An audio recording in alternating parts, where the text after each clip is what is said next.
fall apart and crash. Okay, so we're just starting. This is the waste revision course.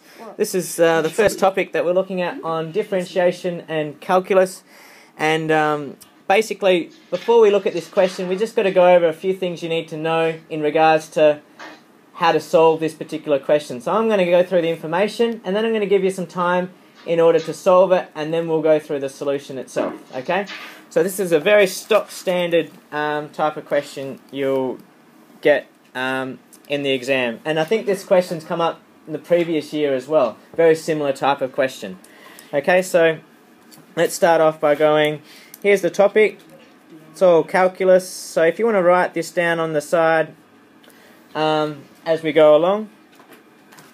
I'm writing on my iPad, so I apologise with my neatness, but I'll see how I go.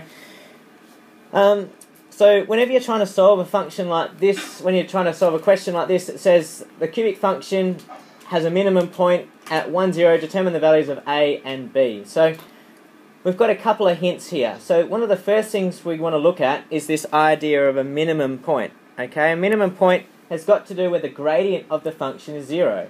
And the way we work out the gradient of a function is we will look at the derivative. Okay, so the very first thing I want you to look at when you're trying to solve this problem is the derivative of the original function. So that's the first thing you'll need to do to get some marks. Okay.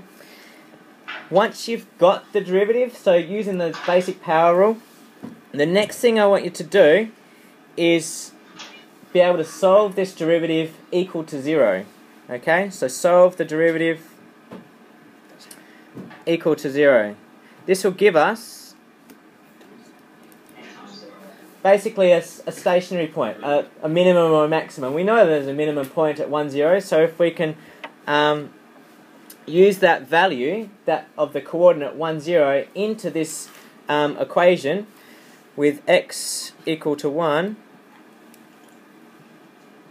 we get x equal to 1 from the coordinate.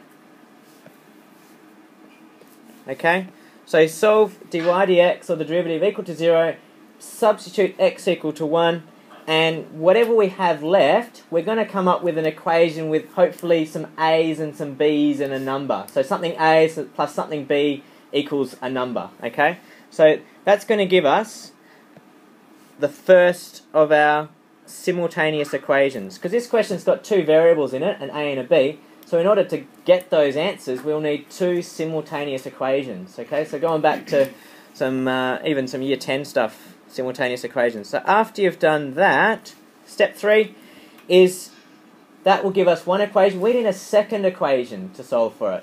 And the way we get the second equation is if we substitute the original coordinate, the value of x and the value of y, that x was dodgy, into the original equation, then we'll come up with a second equation for us to solve. So the way we do it in our little notes here is we substitute coordinate values. So the way I'll do that is I'll go at x comma y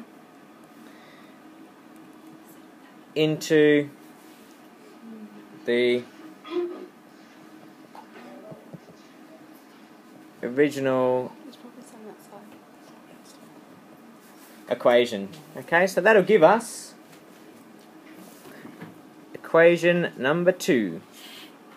So once we've got equation 1 and equation 2, we can use something like the what are the two things we can look at? The substitution method or the elimination method in order to solve the simultaneous equations. Okay, so that's the last thing you need to do. Solve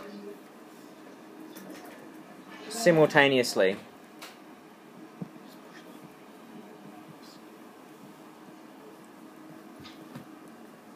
Okay, so that is using the substitution method or the elimination method, which hopefully you would have been taught before if you can remember it, because of course you can't use your calculator in this question. Okay, so I'm going to give you guys in here a little bit of time, a couple of minutes to actually go through these steps and see if you can actually come up with the A and the B result, and we'll see if